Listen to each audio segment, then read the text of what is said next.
Hello, Moumita nine অফিসিয়ালের আরও একটি নতুন গল্পে আপনাদের সকলকে স্বাগত। আজকের এই গল্পে আমি আপনাদের সাথে একটি পুরনো দিনের গল্প শেয়ার করব। তাতে আছে কিছুটা ভয়ের কথা, কিছুটা আনন্দের কথা, কিছুটা নতুন কিছুর কথা। তিনটে গল্প আপনাদের সাথে শেয়ার করব। চলুন আজকে গল্পটা শুরু করি। তার আগেই জানাই হ্যাপি ইন্ডিপেন্ডেন্স ডে। ভারতের আজ ৮০তম স্বাধীনতা দিবস। আপনাদের সকলকে জানাই ৮০তম স্বাধীনতা দিবসের শুভেচ্ছা। স্নান সেরে চলে এলাম ওপর ঘরে। গত দুদিন আগে পাল কাকাকে বলে আনিয়েছিলাম একটু আকন্দ ফুল, কারণ শ্রাবণ মাসের প্রথম সোমবার তার একদিন আগে মানে আজ রবিবার হয়তো কোনো গাছেই সেভাবে ফুলটা পাওয়া যেত না। তো কাকা এনে দিয়েছে। আর যেহেতু গতকাল আমরা বাড়ি থাকতে পারবো না, তাই স্নান করে চলে এলাম। আজকেই একটা মালা বানিয়ে মহাদেবকে পরিয়ে দেবো। তো চলো মালা নেই।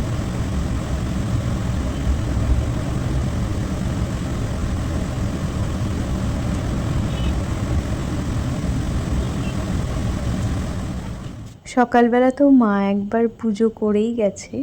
আমি ভেবেছিলাম গতকাল সকালবেলা স্নান সেরে সকাল সকাল মহাদেবের জন্য এই মালাটা বানিয়ে পুজোটা সেরে নেব। গতকাল তো আমরা বাড়িতেই থাকতে পারছি না। আজ সকালবেলায় যেহেতু ঠিক হলো, তাই মাই একটু আমাকে মনে করিয়ে দিল যে ঘরে ফুল আনা আছে, আজকে এই মালাটা গেঁথে যেন আমি পরিয়ে দিই। মায়ের কথা অনুযায়ী স্নান সেরে চলে এসেছি। আপনাদের সাথে কথা বলতে বলতে একটি ছোট্ট মালা বানিয়ে নিয়েছি। সেটা সুন্দর করে পরিয়ে নিলাম। কিছু ঝুড়ো ফুল ছিল, সেগুলোও দিয়ে সাজিয়ে নিচ্ছি। কি অপূর্ব সুন্দর লাগছে না? আমি না যখন পুজোর কাজ করি, আমি নিজেই চোখ সরাতে পারি না। অনেক সময় আমি নিজেকে বলি নিজের চোখের ওপর আমার লাগাম দেওয়া উচিত। কয়েকটি ফুল বেশি ছিল, সেগুলো এনে আমার নিচের ঘরের মহাদেবের চরণে দিলাম। আর আমার ছাদ বাগানের গাছ থেকে কয়েকটা বড় সাদা টগর আর এনেছি দুটি নীলকণ্ঠ, তাও দিয়েছি মহাদেবের চরণে। পুজোটা সেরে নিলাম। এবার চলুন যাই দুপুরে লাঞ্চটা সেরে নিই। পুজো সেরে এখন করে নিচ্ছি দুপুরের লাঞ্চ। আজকের লাঞ্চের মেনুতে ছিল মা এখানে কুমড়ো ভাজা করেছিল একদম সরু সরু করে কেটে, আর তার সাথে করেছিল মাছের তরকারি। এই দিয়েই সেদিনের দুপুরের লাঞ্চটা সেরেছিলাম। ঘড়িতে এখন সময় হবে বিকেল 5টা মতন। এই গাছটা আমার ওই রেন লিলি গাছের টবে ছিল, গাছের মধ্যেই হয়েছিল। আজকে গাছটাকে এর মধ্যে বসালাম। তার একটি কারণ আছে, তা জানাবো। তার সাথে এদিকে যত গাছ আছে সব গাছে ভরে ভরে জল দিয়ে নিলাম। ছাদটায় প্রচুর ময়লা জমেছে, শুকনো পাতা ফুল এগুলো দিয়েই সব গাছে ভরে ভরে জল দিয়ে দিয়েছি। আমার এই বোগেনভেলিয়াটায় এখনও প্রায় অনেক ফুল আছে, দেখতে কি সুন্দর লাগছে না?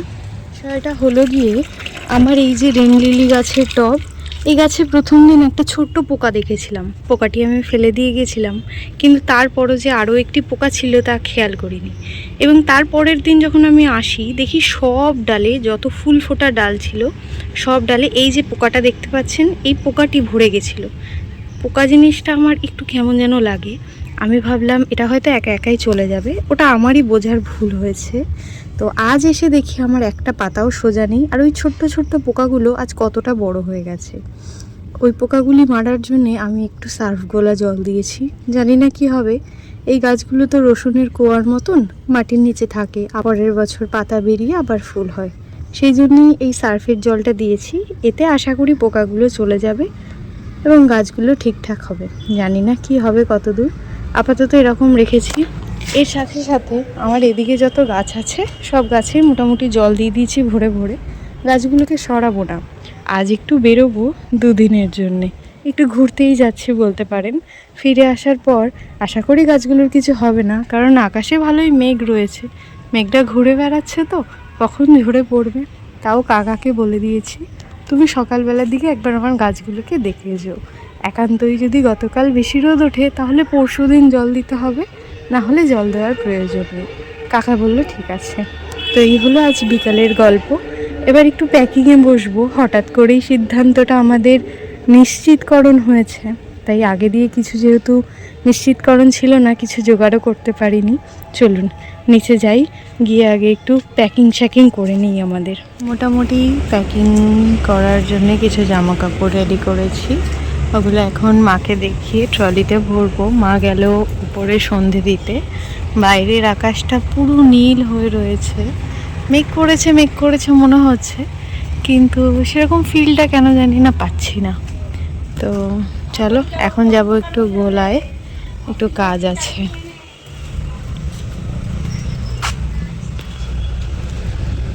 সপ্তাহখানেক ধরে আমরা যাব কি যাব না এর মধ্যে দিয়ে আমরা চলছিলাম, তাই খুব একটা শপিং করা হয়নি। ওই আর কি টুকিটাকি দু একটা নতুন ড্রেস কেনা হয়েছে, তার মধ্যে থেকে আবার একটি ড্রেস আমার এতই পছন্দ হয় তা তুলে রেখে দিয়েছি দুর্গাপুজোর জন্যে। এখনও আপাতত বাড়ির ড্রেসেই আছি, এখনও রেডি হয়নি। আর এবার একটা অন্যরকম কিছু করেছি আমি আর বোনু, তা হলো চলো আগে দেখাই তারপর বলি। লাস্ট কয়েক ঘন্টায় এই ট্রলিটা আমাদের প্যাক হয়েছে। এই একটি ট্রলিতেই আমাদের 4টি মানুষের পোশাক নেওয়া হয়েছে, যা আমরা 2 দিন 1 রাতে ব্যবহার করব।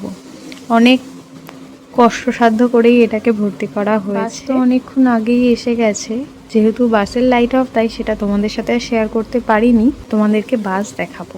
কোলাঘাটে তো বাস দাঁড়াবে। এবার আজকে অনেকটা তাড়াতাড়ি খাওয়া দাওয়া করে নিয়েছি।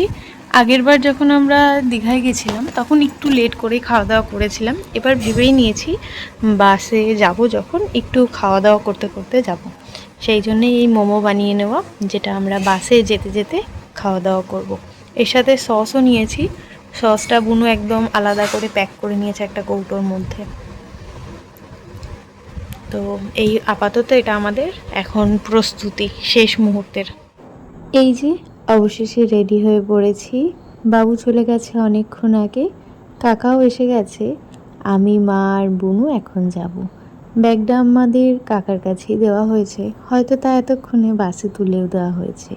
ওই যে বাসটি দাঁড়িয়ে রয়েছে, খুব সম্ভবত বাসটি পাকা রাস্তার উপরেই দাঁড় করানো হয়েছে, যাতে কারোর উঠতে বা নামতে কোনো সমস্যা না হয়। কি আর বলি, বাসে উঠতেই এমন বিপদ, ভাবলাম তো হয় আর যেতেই পারবো না।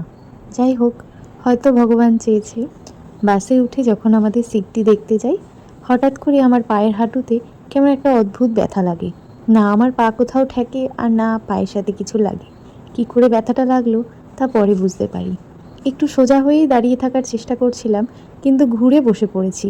সেটা আবার নিজেই করার চেষ্টা করেছিলাম, সেই কারণে ওই যে বলে না গোড়ালি মচকে যায়, সেরকমটাই হয়েছিল আমার সাথে। আমার পায়ের হাঁটুটা গেছিলো মচকে। সে কি অবস্থা! মিনিট খানেক ধরে তো আমি প্রায় বসেই ছিলাম ওই একটি জায়গায়। তারপর এই যে কথা বলতে বলতে আমাদের বাসটি ছেড়ে দিল। বাস ছাড়তেই আমাদের প্রথমে দেওয়া হলো জলের বোতল, আর আমি পা ছড়িয়ে বসে আছি, কারণ পায়ে আমার বেশ ভালোই ব্যথা লেগেছে। জানি না দীঘায় গিয়ে কী হবে, তবে যাত্রা যদি শুরু হতো তাহলে হয়তো শেষটাও শুভ হতো। একটু ভয় নিয়ে যাচ্ছি, কারণ যাত্রার শুরুতেই আমার এরকম ব্যথা লাগা, তা আমার কাছে মোটেও ভালো লক্ষণ নয়। চুরি করে খাচ্ছে এখনই বাসে উঠতে পারেনি, তার মধ্যে শুরু করেছে। 1 মিনিট হয়েছে তার মধ্যেও খাচ্ছে। বুনু আবার আমার হাতের মোমো খেতে ভীষণ ভালোবাসে। বাসটি ছেড়েছে মিনিট 2 হয়েছে, তার মধ্যেই ওর মন করছে আমি একটি মোমো খাবো। ঠিক আছে, ছোট মানুষ, খাও। ঘড়িতে এখন সময় রাত্রি 1টা 1 বাজে। আজ 20 তারিখ, আর এখন গাড়ি আমাদের এসে দাঁড়িয়েছে কোনো একটা জায়গায়, মাঝপথে দাঁড় করানো হয়েছে। কিছু হয়তো কারণ আছে। এখনও কোলাঘাট বাস এসে পৌঁছায়নি, তার আগেই বাস প্রায় 3 বার দাঁড় করানো হলো। এর আগের বার যখন আমরা বাসে করে দীঘা গেছি তখন একবারই দাঁড় করানো হয়েছিল সোজা কোলাঘাট। আর এইবার না, আমার সাথে একটা অন্যতম ঘটনা ঘটেছে। সেটা হলো বাসে উঠতে না উঠতে আমার হাঁটুতে ভীষণ জোরে মোচড় লেগেছে। সেই কারণে না পারছি এইটুকু জায়গার মধ্যে আমরা শুতে, আর না পারছি আমরা 4 জন মিলে এই জায়গাটায় বসতে। ভীষণ খারাপ অবস্থা আমাদের, মানে অভিজ্ঞতা ভীষণই খারাপ। জানি না এরপর দীঘা গিয়ে আমাদের কি হবে। তো এই হলো ব্যাপার। প্রায় 5-7 মিনিটের ব্রেক নেওয়ার পর ফাইনালি আমাদের বাসটা আবার ছেড়ে দিল। আবার এক ঘুম দেবো। প্রথমে বাবু এই জানলার সাইডে বসেছিল, আমি বসেছিলাম ওই সাইডে, তারপর আমি এসেছি এই সাইডে, এখন এসেছি আবার জানলার সাইডে।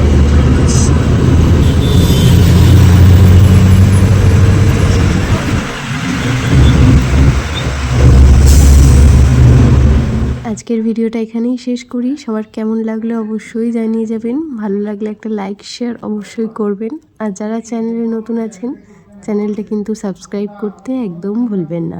পাশে থাকা বেল বাটনটা বাজিয়ে দেবেন যাতে পরবর্তীতে আসা সকল নতুন ভিডিওর নোটিফিকেশান আপনারা সবার আগেই পেয়ে যান।